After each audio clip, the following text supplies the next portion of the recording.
Let's get started. If you have any new people attending Racing for Recovery for the first time tonight. Alright, cool. Thank you for attending the Racing for Recovery Support Group meeting. We are focused on maintaining a drug-free and healthy lifestyle. Since 2001, our open forum meetings welcome parents, adolescents, recovering individuals, and anyone who supports our mission. Your suggestions, comments, or ideas are welcome to make our meetings the best they can be. The Racing for Recovery Support Group meeting is a cutting-edge alternative to what is currently offered by combining substance abusers, families, friends, and the public at large. We have created an environment that is beneficial to everyone who has been affected by alcohol or drug addiction. Meeting start time is 7 p.m. Please be on time. Please turn off cell phones or windows to vibrate and refrain from posting on social media during the meeting to show respect and courtesy to yourself and others. Please only one person speaking at a time. Please speak loudly so that everyone can hear. Proof of attendance is gladly provided. Turn in your paperwork prior to the meeting and you can pick it up at the end of the meeting. Honesty is required. Feel free to openly share your comments and points of views on how alcohol and drug addiction has impacted your life. This meeting is open to people of all ages and welcomes diversity, so please refrain from using excessive foul language or language that discriminates against any race, gender, religion, ethnicity, sexual orientation, or disability to maintain an atmosphere of respect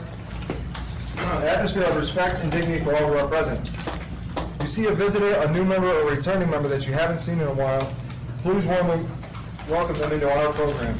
Your confidentiality is important to us. What you say here will not be discussed outside of the meeting. Please refrain from leaving the meeting while it's in progress because it is disruptive. And since there's no new people, I guess I don't have to say about the tobacco on the property. Right? No more tobacco use on the property. And we're all adults, so throw your trash in the trash can. Thank you, Dustin. You're welcome. Who's got the guidelines for living lifestyle recovery? Hi, my name is Elena. Guidelines for living a lifestyle of recovery. The lifestyle of recovery guidelines are intended to be utilized by recovering individuals, their families, and anyone else who is striving to avoid substance abuse and achieve sobriety. Guidelines. 1. Recognizing that substance abuse ruins lives. 2. Wanting to pursue positive alternatives to substance abuse such as our education, employment, quality relationships, and health and fitness. 3. Using resources such as friends, family, teachers, and peers as a way to achieve and remain sober. Adding sports, art, or music to these resources will help us stay focused and motivated. 4. Defining balance and working toward making it a part of everyday life. 5. Building self-esteem and confidence through sobriety to combat negative feelings regarding oneself. 6. Understanding that negative behavior of isolation and self-pity lead to self-destruction. 7. Lifting a person up is different than allowing them to continue their destructive lifestyles. Be there for yourself and be patient with your friends and family. 8. Learning how to help without supporting the addict's behavior. Providing assistance to the recovering individual that will improve their lives, not further their usage. 9. Recognizing personal challenges and integrating them into our lifestyle as challenges to triumph over. 10. Caring for our personal, emotional, physical, and spiritual individuality is the source we use for our sense of worth. Each person is truly magnificent. Our mission at Racing for Recovery is to prevent all forms of substance abuse by promoting a lifestyle of fitness and health for all those affected by addiction. Thank you, Elena.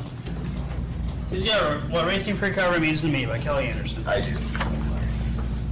You're welcome, Sean. What Racing for Recovery means to me by Kelly Anderson.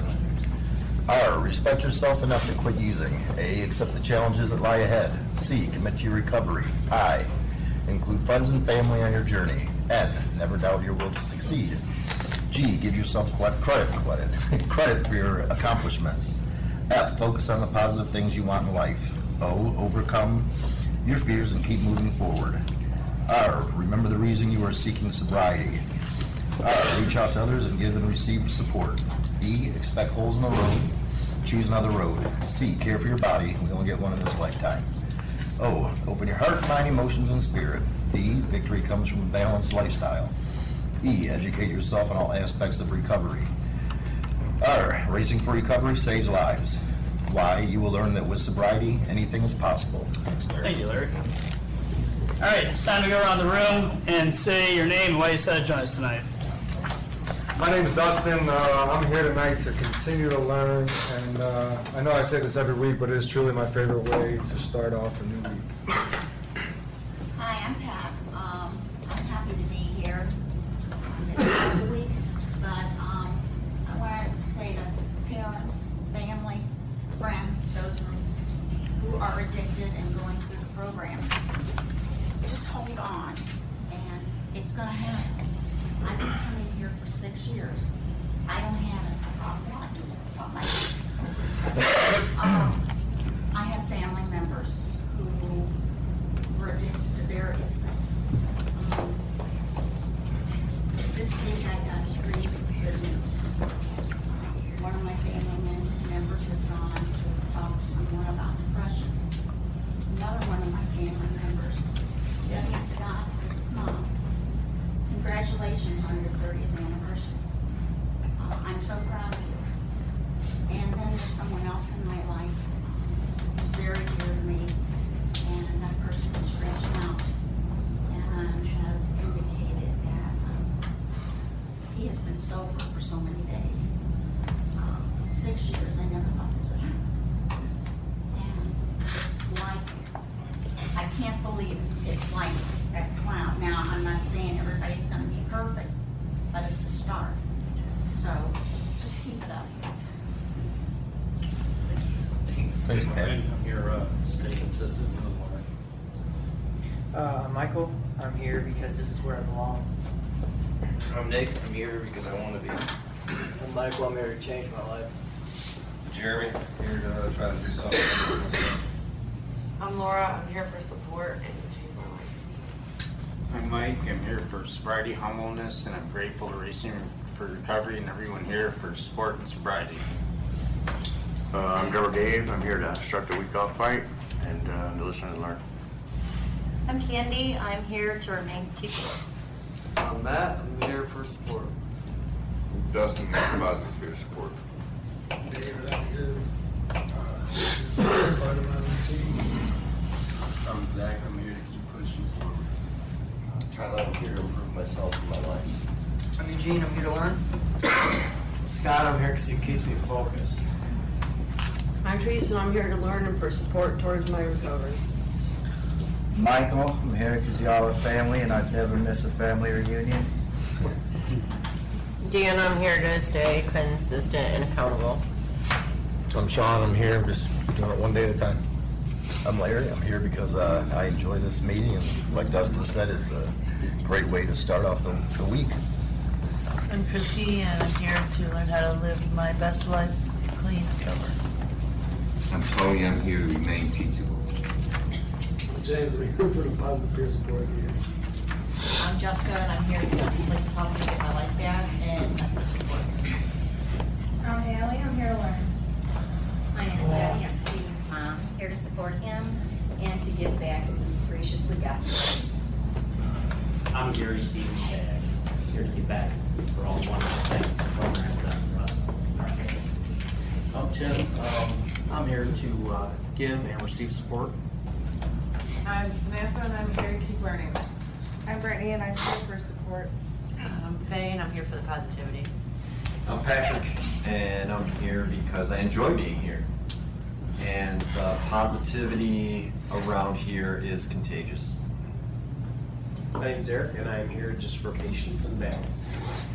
My name's Rick. I'm here because I'm AJ. I'm here to reinforce discipline and motivation in my sobriety. Megan, I'm here for positivity and to continue growing my mastery. My name is Elena, and I'm here to learn how to heal the trauma that keeps me going back to using.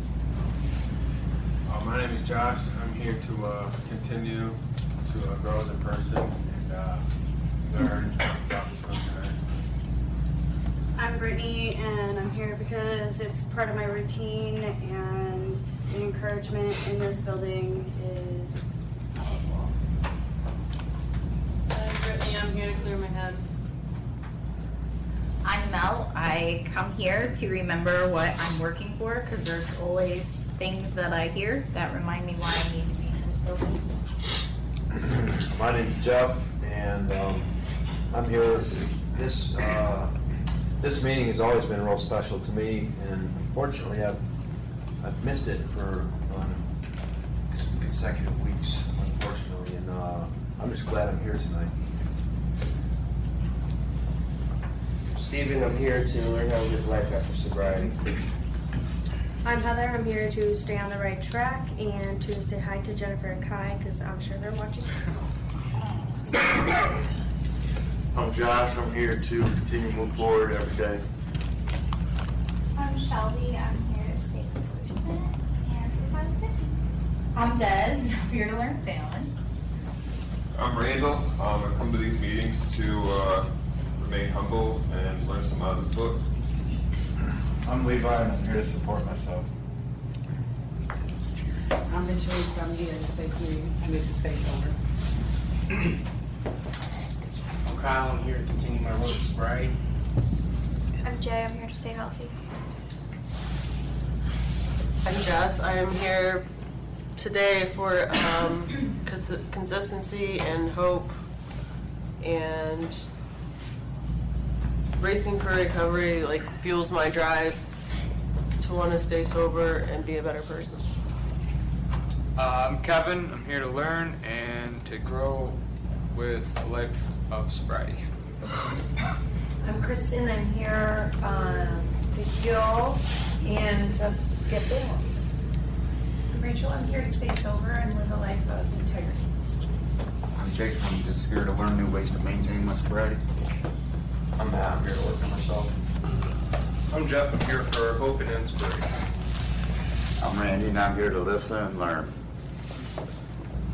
I'm Joe. I'm here to remain teachable.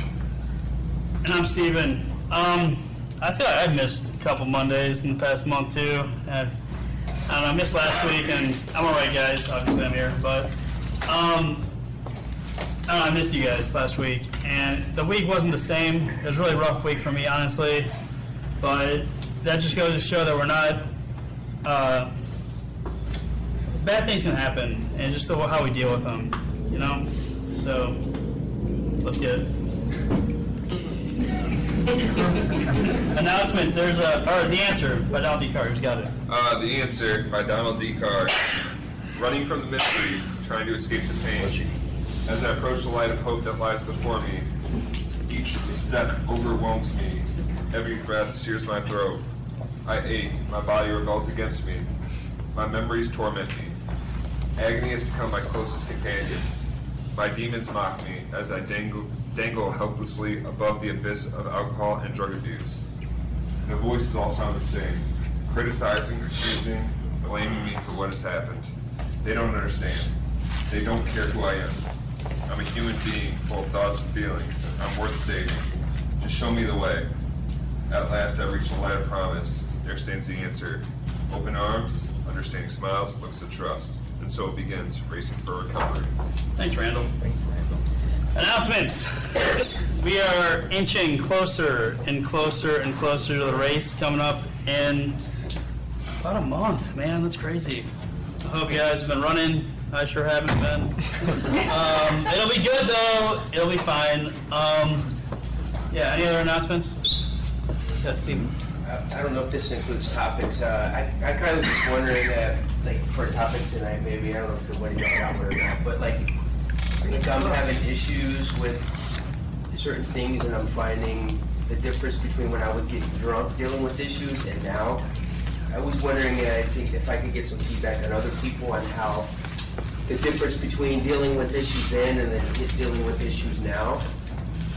If it's easier, or what's different on how they're dealing with it between then and now. I mean, just as a topic. Yeah, I'm sure we can hit that because kind of take an interest in it. Yeah, we can definitely do something like that too. That's a really good thing to talk about as well. So yeah, let's get started and then we can dive into that real quick. All right, as you can see from the introductions, our meetings are for everyone affected by self-destructive behaviors. No topic is off limits. If you have a question or something you'd like to discuss, we encourage you to bring it up early so we have time to discuss it. So, like I said there, yeah, let's talk about it. So basically, what I heard from there is how to deal with things sober opposed to doing them while we were drinking and how different it is. And this can go from dealing with things just in a different manner as we mature through sobriety as well. So, I don't know, for me personally, I'll start off by saying I dealt with things while I was using. I didn't really deal with them. I pushed them aside, and I did that even in the beginning of my sobriety. I kind of suppressed things, but I think the best way of dealing with things for me, I realized, like this past week has been pretty hard, but I realized if I was stayed present and dealt with things as they came, like stayed mindful of the situation and not tried to escape it in any way, I think it was a lot better for me to heal overall if I just attacked it head on. Because I have a big problem of running away from things. I have a big problem of hiding from things. That's what I've done most of my life. And in the time I've been sober, I'm learning how to not run away and to cope with things in a positive manner. And I think just dealing with things as they come and not trying to push them away and hide from them has been the best for me. I don't know if anyone else has any other feedback. Mel? No, I'm the same way. I think that when life would happen and hardships would happen, I would get drunk and then I'd wake up and they were still there and I still owed all the bills and I still had to be accountable for what I did. But since this is a book study, I will read a chapter a little bit. On page 57 it says, slowly you will reward yourself for your efforts by allowing yourself to feel pride in them. That's going to change your self-talk and your sense of self-efficacy as you prove to yourself that you are capable of following through, staying clean, and mending relationships. You'll develop a deeper faith in yourself and you'll continue to do so. And I think that's what happens when you start managing things and you start working balance in your wheel of sobriety. It sucks and it's really hard. But once, like, you pay the first bill on time, you know, you get a little, oh, I paid that bill. Or, you know what I mean? Just the positive things start to change. And it takes time. It takes time. It doesn't all happen at once, and it's not all roses. But I knew when I didn't have weird 800 numbers calling my phone anymore, because they're all bill collectors, that sure felt really good. So, but yeah, I just think that it's, and I think a lot of us, we shelf things, and it doesn't matter if it's bills, relationships, whatever, and they're always there. They always wait. They're very patient. So I think the best thing I can say is it takes time, and I'm obviously not there, so I'm talking to myself too. But the more things you do the next right thing, you start to improve your self-talk, and I think that's where it's really all changes, is in the self-esteem. Awesome, thank you. Anyone else? I know that for me personally, like, I've had some things coming up recently where, you know, it involves how to handle situations with family or even friends, even have different opinions about where I'm at, what I should be doing, whether or not I had a problem to begin with. And I find myself having to be mindful of what I'm allowing myself to say. So I give myself like the 10 count and process what I'm about to say. Is it gonna help? Is it gonna hurt? And if it's gonna hurt, I'm just gonna keep my mouth shut. At this time I have nothing to say about it. We can touch on the subject when I've had time to process it. Because if I'm spouting off at the mouth and speaking from emotion, it's gonna get me nowhere. So I keeping myself mindful of what I'm saying and giving myself time to process the entire situation before I even open my mouth on it. It's helped me. Really good. Steven? She just hit exactly what I needed to hear right there. My dad died in January, and apparently I haven't heard from my sister since then. And she just called me out of the blue today asking for her social security number. And I just kind of asked her a couple questions, just, you know, I'm giving you somebody's social security number that's dead. I mean, you gotta ask questions, and she started flipping out on me. So, like, before I would just sit there, okay, you wanna play this game? I could curse you, I could call you a bunch of names too, but I didn't do that. I just hung up on her and went to work without my phone. And, like, I didn't deal a lot of emotion, like you said, and I've heard that quite a few times in the last few months in out of many different situations. I'm trying not to handle things with emotion anymore. Just like step back for 24 hours and then step back to the situation again and see if I can handle it in a calm manner. And it has helped. I feel like that when I do that, I do handle things maturely. I'm 42. I can't be acting like a little kid anymore. So, I mean, it's right what I needed to hear. Thank you. Thank you, Stephen. Heather. They pretty much just touched on it, but I had the same conversation last night. I had a friend of mine text me, and she asked, her literal question was, how do you handle stress? And I'm like, well, first of all, I'm not the one to be asking. But what I am trying to do is what they just touched on, is like not acting and not reacting so irrationally, and like trying to respond to get even, and like stepping back no matter what the situation is, whether it's with somebody else, whether it's with myself, no matter what it is. And like taking time to like cool down before I react, because it's not gonna get me anywhere except for farther back. And like same thing, either leaving your phone at home or like whatever it is. I paint and I like just shut like my notifications off and stuff like that, just like listen to music or whatever it is. So you guys pretty much touched on it, but definitely like taking time and like whether you want to give yourself a time limit or not, I just play it by ear. Like when I'm done like wanting to just rip into whoever it is, like then I can talk to them or like figure out the situation or whatever it is. But until then, like I just try to avoid the situation, or like before when I was using, I would just avoid the whole thing in general. Like I'd never go back to it and be like, you should fix that.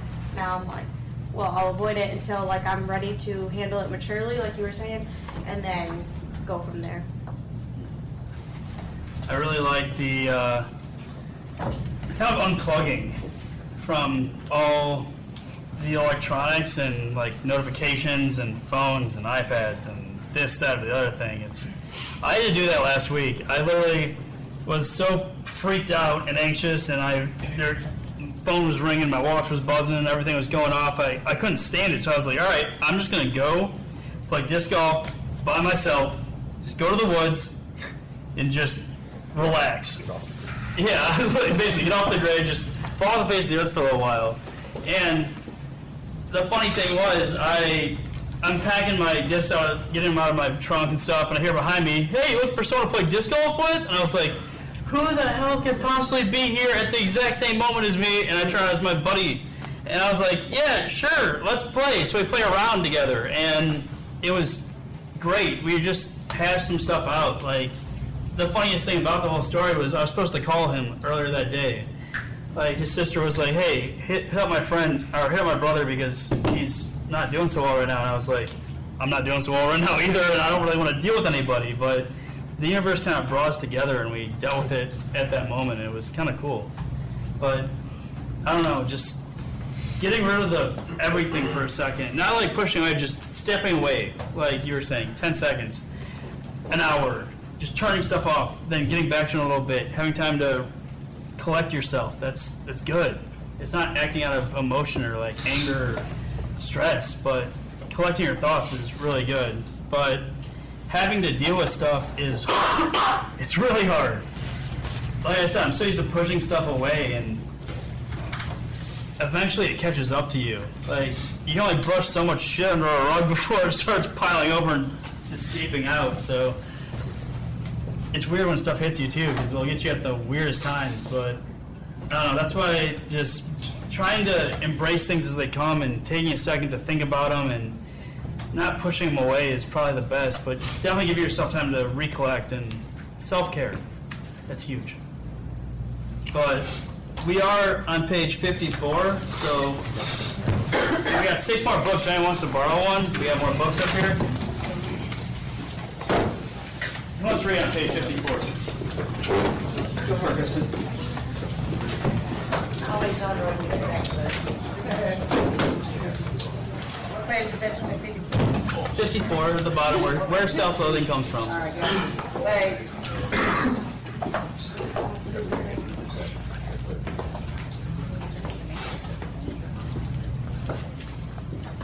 Where self-loathing comes from. That's an unbelievably toxic way to live. That's how addicts feel. I'm sorry. Ooh. That's how addicts think, feel, and believe. When you drink too much, cut yourself, or eat too much food, you don't care about yourself. Many addicts have experienced some sort of deep emotional trauma that has twisted and distorted their sense of self. They become to feel that they were responsible for their trauma instead of simply being a victim of it. How many times have you heard children of a divorce say that they must have done something wrong for their parents to get divorced? And if they are responsible logically, they must be punished. If something like every addict who jams a needle into her arm lives on the streets and ruins her health is carrying out a self-imposed sentence. There are also some biological components to low self-esteem. Some people just come into this world without the standard equipment to deal with heartbreak and pain. For example, I had it all as a kid. Sure, my mom died, but I had a caring stepmother and father who loved me. I had all the material things, tons of friends, and a great athletic ability, but it wasn't enough. I developed a sense that I had no self-worth and that I was worthless. And when I put myself in an environment that was conducive to drug use with the I suck and I have to be punished for sucking this badly mindset swirling around in my head, I became an addict. Many addicts don't know the underlying reasons why they use. It is not unusual for a person with an addiction or their family member to call me and say help, without having any idea how they or their loved one got to this point. I always tell them the same thing. Before they can recover, they need to find out and face the reasons why they use. This is always an eye-opener. One guy actually asked me, do you think my uncle sexually abusing me could have had anything to do with why I use drugs? I had to restrain myself from responding, I don't know, you think? That wouldn't have been helpful, but it just illustrates how blinded we can become to our own pain. There's an old story about a gold rush prospector who leaves his mule into town and ties it up before going to the saloon. The mule looks over, and next to him, he sees another mule that's got a mountain of equipment loaded on its back. The equipment is so heavy, and the mule's poor back is bowed, and his belly practically scrapes the ground. First, the mule says, "Man, how do you carry that load?" The other mule looks at him and replies, "What load?" Most, if not all, addicts are in a deep psychic pain and don't know why. They're so used to hurting that they've forgotten what it feels like to love themselves. Using serves two purposes: numbing them to their pain, and at the same time punishing them for being such a terrible being. The common denominator among all addicts, regardless of substance or circumstance, is misery. Thanks, Kristen.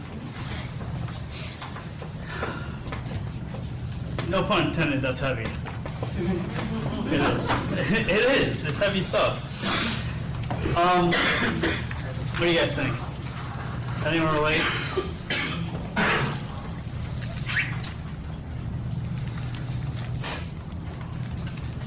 Sean.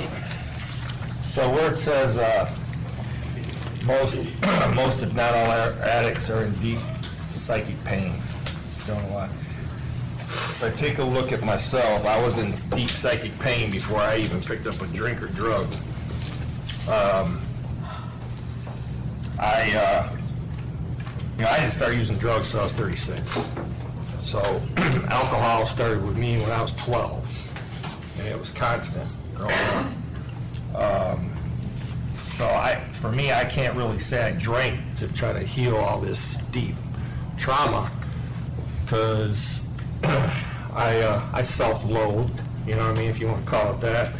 You know, I being an only child, and my great-grandparents were really hard on me. My mom and dad weren't there, you know, so I got the way they were, you know, they lived during the Depression days, didn't have shit, you know. So they were really hard on me, and when you got a down south great-grandpa from Tazewell, bootlegger, and then you got a Sicilian great-grandmother, you know, they're mean. They lived life a different way, you know. I got the ruler on the knuckles when I was a kid, you know. Pick your switch in the backyard. I got that when growing up. Some people didn't have that. Do I look back at that and think that caused me trauma? No, they're just trying to whoop my ass and get me to straighten up, you know. Looking back at it, you know. Yeah, I kind of got off training course here. I don't know. For me, it was a. I think I did a lot of things out of trying to please people. You know, it's one of my defects as a people pleaser. I got to try to always please somebody. You know, I drank because I liked the taste of it. You know, if I was drinking with Larry and he drank 4 40s, I got to drink 6 because I got to beat him. You know, that's how I was. It was always a competition for me. So, but then I knew once I made that choice to pick it up, it was nonstop. I couldn't control it. I didn't figure that out until just a year ago. You know, also I may get off here a little bit, but I had to look too. I know a couple of people mentioned about, somebody mentioned about like paying a bill and stuff like that online. You know, I was just talking about that with somebody, a good friend of mine, long-term sobriety stuff, and he said to me, he says, what the hell are you so happy that you paid a damn bill for? You know what I mean? Like, you ain't paid shit your whole life. Like, well, all of a sudden you healed or something? You know, like it was, I got to really stay hard on myself. Granted, I can have all this confidence and I can, you know, be happy and try to, but I really got to be hard on myself, man, because I effed up all my life. All my life. I did the wrong thing. And it got in such a habit that I don't even know what the right thing is at times, you know, because my mind's so trained to do the wrong thing. I might think it's the right thing, and I've said it before, I might be praying to God and say, and then all of a sudden I get the answer, and then I go screw it up, because I thought, well, that's what God wanted me to do, but how do I know that, you know? So it's really, I understand I'm addressing my pain and stuff today. It's getting better.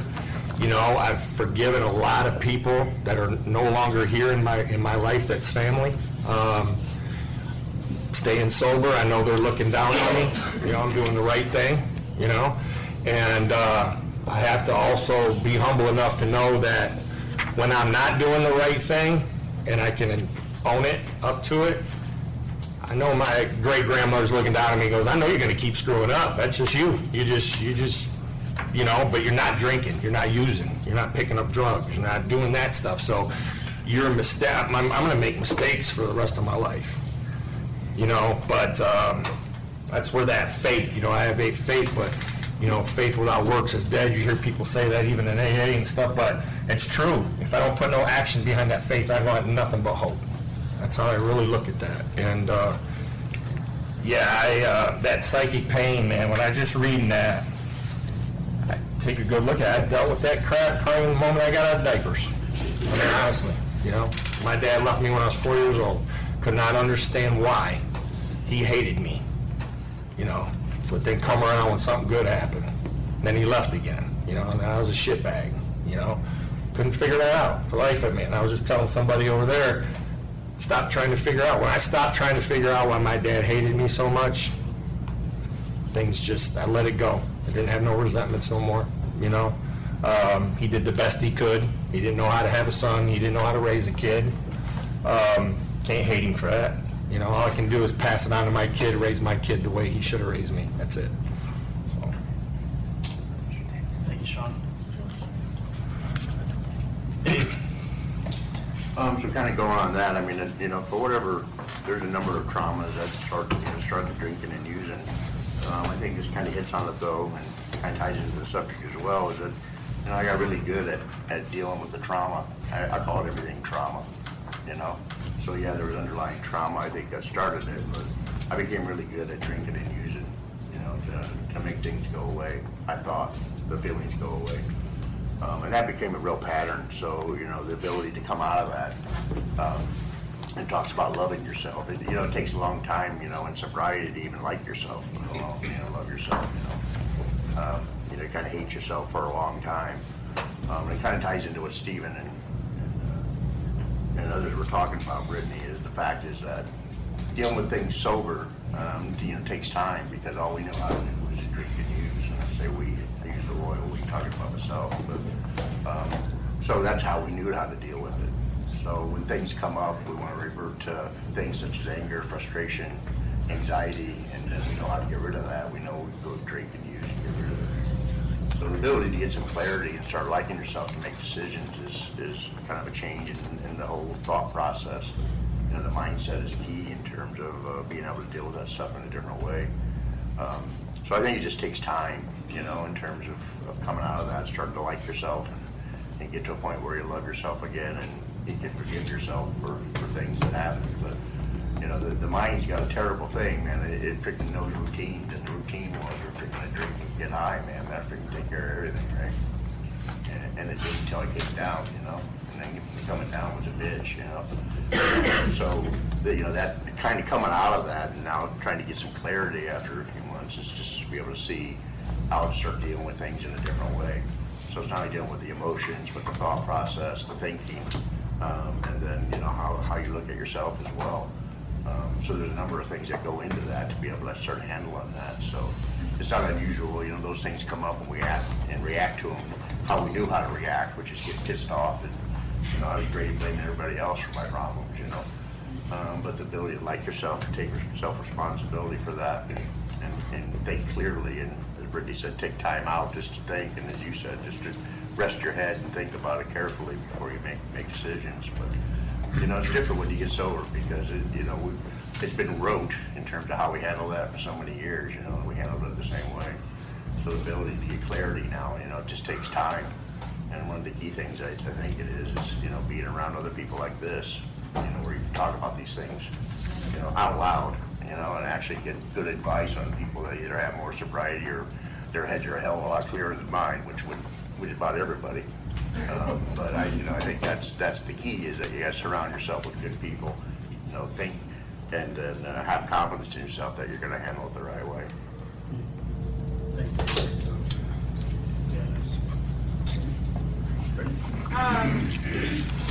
From this passage, what made kind of all of it make sense to me is they're so used to hurting that they've forgotten what it feels like to love themselves. I don't think that I've had very many moments in my life where I have had self-love. I've always had that sense of worthlessness, and I never really understood why. And since coming into sobriety and doing IOPs and the one-on-ones, I've been able to identify some of those things, and some of them, yes, I am a victim of them. Others, it was my lack of self-worth that enabled me from being able to see the other side of the story. I only saw what I saw, and how it made me feel, and that I internalized a lot of things that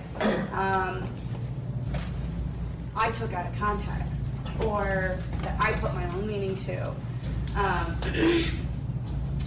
You know, growing up in a household of 8, the oldest and being adopted, and then having, you know, cousins and, you know, having 4 separate cousins being adopted into the family also, you start to kind of like, you take everything very personal because, you know, a lot of it I felt kind of pushed aside, but that's not what it was at all. You know, it wasn't that, you know, my parents loved me less because they adopted my cousins into the family. It was, they deserved love too. And I didn't see it that way. I only saw it as I'm being pushed aside. I wasn't good enough. You know, and I understand now from that standpoint that there were a lot of us. So it's very hard to get down to that level of every single child. I didn't see that side of the story for a very long time, and I'm able to see that now. You know, it's not that my parents didn't care, it's that they were overwhelmed. They were trying to do what was best for family. And I looked at it as, I'm not good enough just to be your child, you need somebody else's child. And that's how I internalized it, that's how I looked at it. I able to do that, and knowing that I have self-worth, I'm able to look at the whole side of the story differently. And I'm no longer addicted to that misery that I continuously rolled in my head over and over again, that allowed, like, I used that misery as permission to use. You know, but I also didn't know that, and now that I'm aware of it, it's allowing me to look at the different side of the story. Thank you, Brittany. Candy, you have your hand up? This section of the book, the self-loathing, I think we can all recognize that abusing anything is self-loathing. But I was going to touch on some of what Stephen was talking about, and what I found with myself is that I don't trust my judgment. So that makes it difficult to make decisions. I trust my judgment now better. It's getting better. But, so I wasn't quick to make decisions right away when I was sober because I didn't trust my judgment. Obviously, I made bad decisions for the last year of my life, for sure. So I didn't want to make any big decisions at all. But I can tell, I can feel it coming back. So decision making, you know, about everything, you know, get this credit card, don't, buy this car, don't, take this job, don't, whatever, go to yoga, don't. Those things are coming like, I can make a decision right now. Like anything when I was, you know, drinking, man, I'm such a screw up. I had no self-trust, you know, so, but that is rebuilding in me. Confidence, self-trust, you know, that I know the right decision to make. And I agree, I think it just takes time.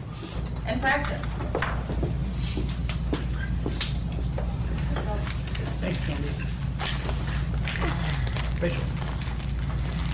I thought there was one part in this section that really stood out to me, saying, like, helping me, that could help me try to, like, maybe make my, you know, family members and my, you know, loved ones and friends and kind of understand, like, the type of person I am versus, like, the type of person, you know, like they are, being able to handle things emotionally, you know, the difference in how I handled them in the past and how they have been able to handle that, you know, emotional pain and heartbreak successfully.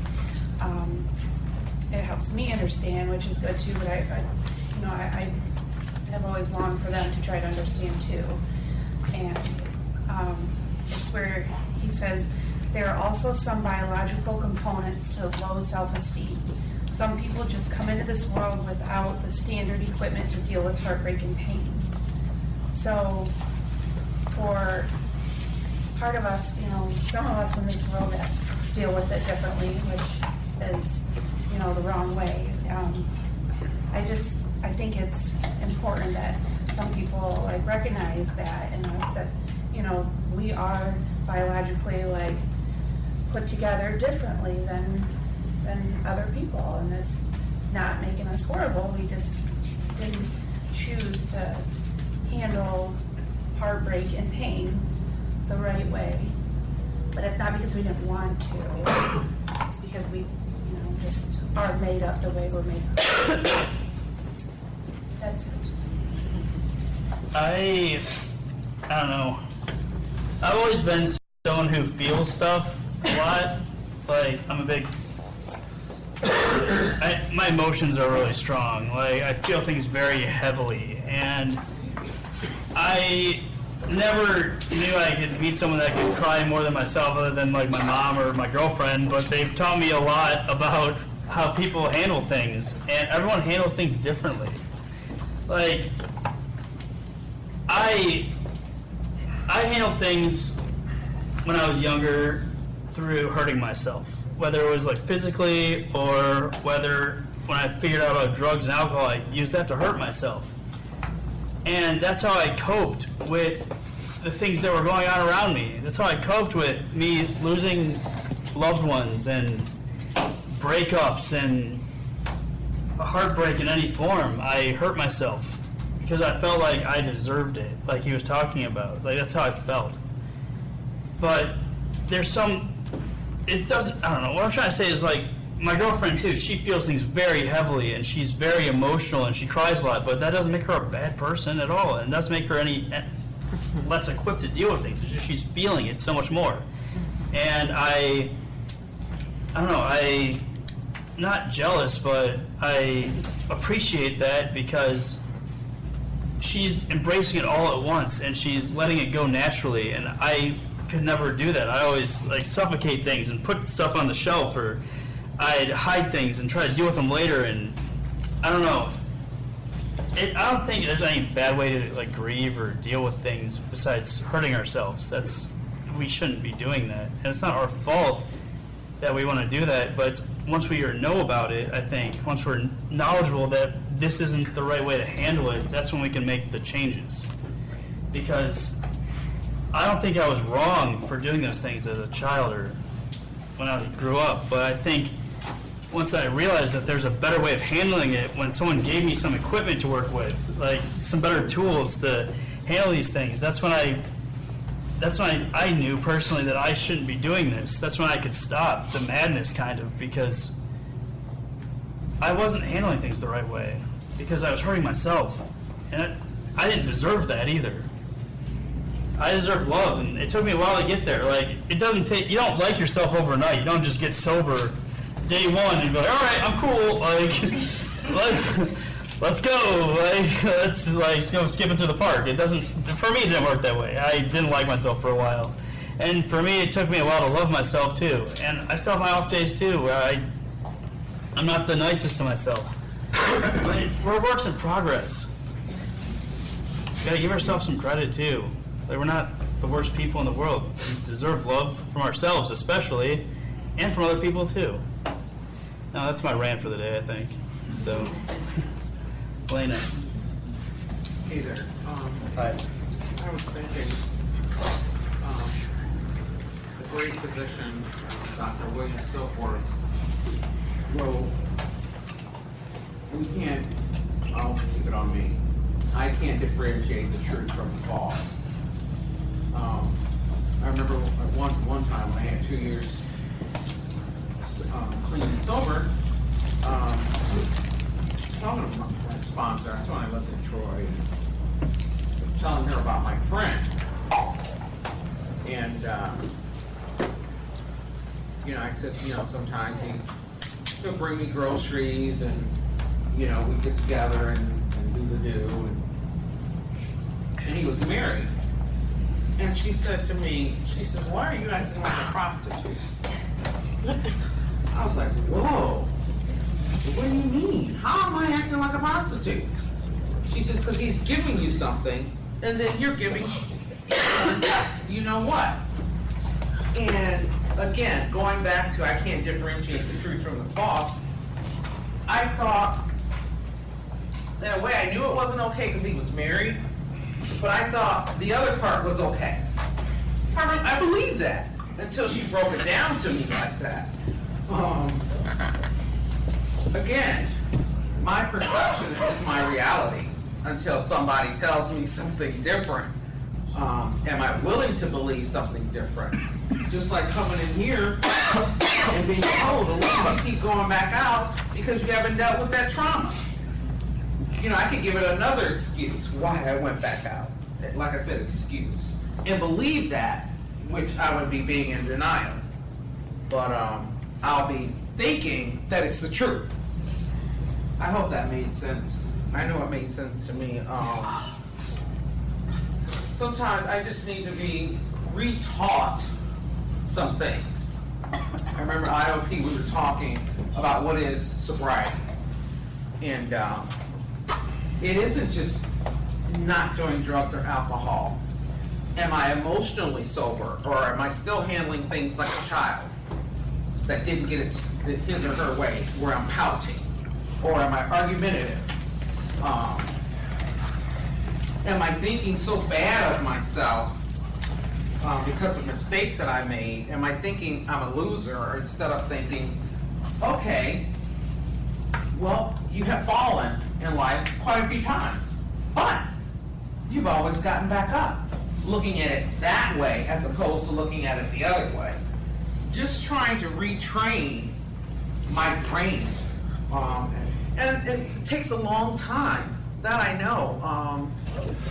Am I talking recovery, or am I talking that old way? Am I cussing like a sailor and I'm a woman? Or am I trying to express myself verbally using the correct English language? Doing all of that to me is recovery. Yeah. It's a total change, but I thought the stuff that I just said, I thought it was okay, even though I was clean. And it's like, no, that's not okay. And I also thought around the 2-year mark that it was okay for me to go to Myers and switch tags. You know, something like a shirt might have cost $35.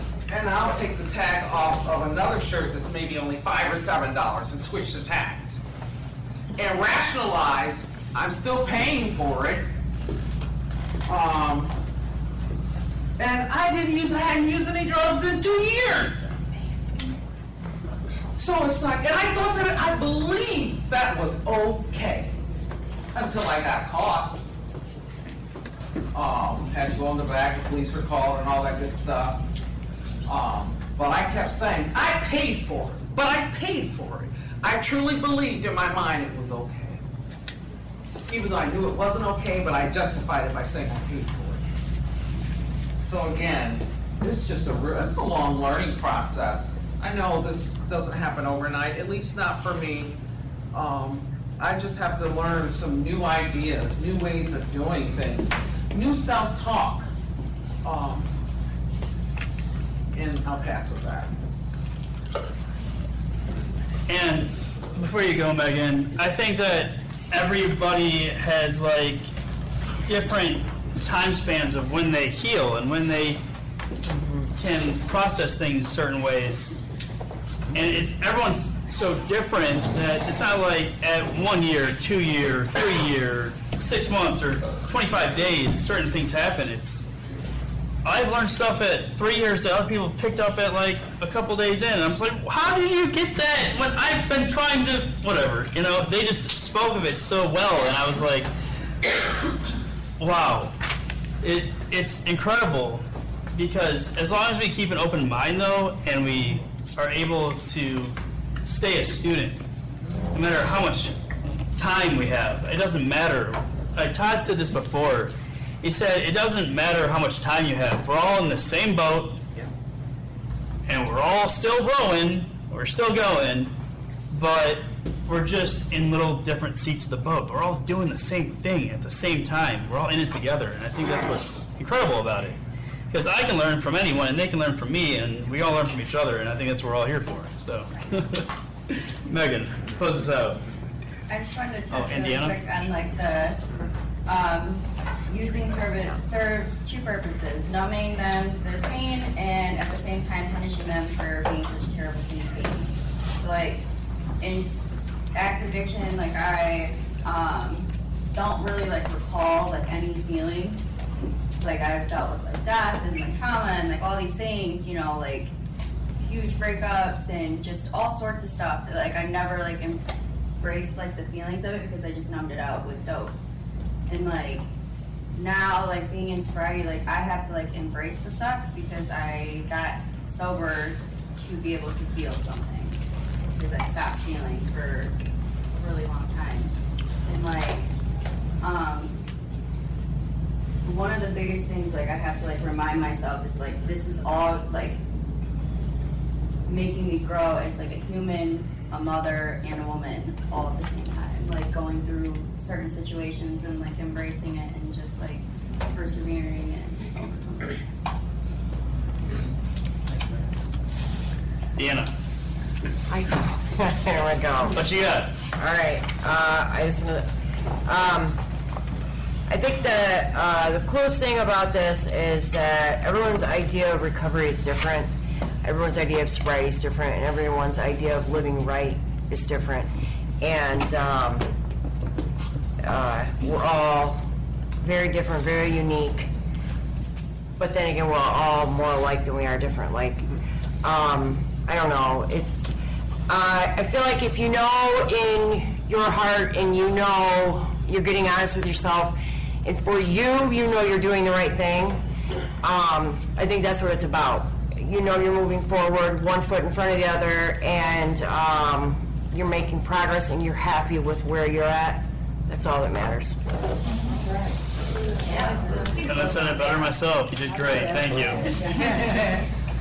Who's got the autobiography?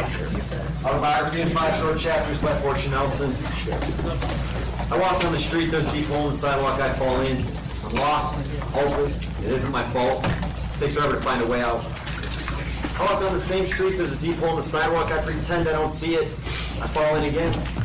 I can't believe I'm in the same place, but it isn't my fault. It takes a long time to get out. I walk down the same street, there's a deep hole in the sidewalk, I see it, it's there, I still fall in, it's a habit. My eyes are open, I know where I am, it is my fault. I get out immediately. I walk down the same street, there's a deep hole in the sidewalk, I walk around it. I walk down another street. Thanks for coming, everyone. Close up front, come get your slip, and have a good night, everybody.